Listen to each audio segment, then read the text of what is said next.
news this morning, a local artist with a desperate plea to fix the statues in Straub Park in St. Petersburg, especially one that's missing its head.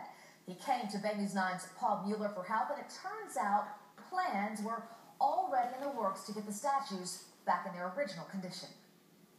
It is a graveyard of sorts of statues that once dotted the landscape of the St. Petersburg Park system. Some are headless, others have no torso, still others lying down, as if in a dream just waiting to spring back to life.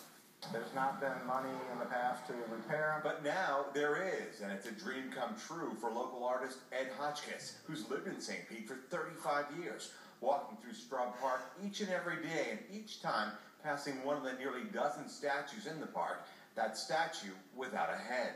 I really couldn't figure out why something wasn't done with it, because we're a city of the arts.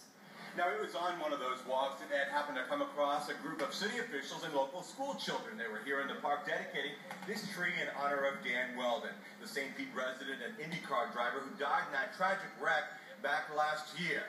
Now, for Ed, he says that for the children to see this beautiful tree and this statue in such need of repair, that for him, it just didn't add up.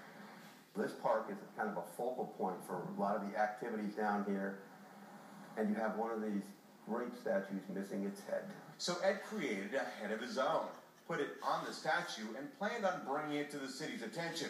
Instead, we gave him the good news that the city already had plans in the works. We've been waiting a long time to have the money to be able to do this. And after all those years of deterioration, the weather and vandalism, Straub, along with all of the other city parks, will soon start to get those much-needed facelifts. It's probably an old man in his walks with too much time in his hands, but I also like the statues. It gives the place a feeling of sense. A feeling of sense, a feeling that what was once old will be new again. In St. Petersburg, Paul Mueller, Bay News 9.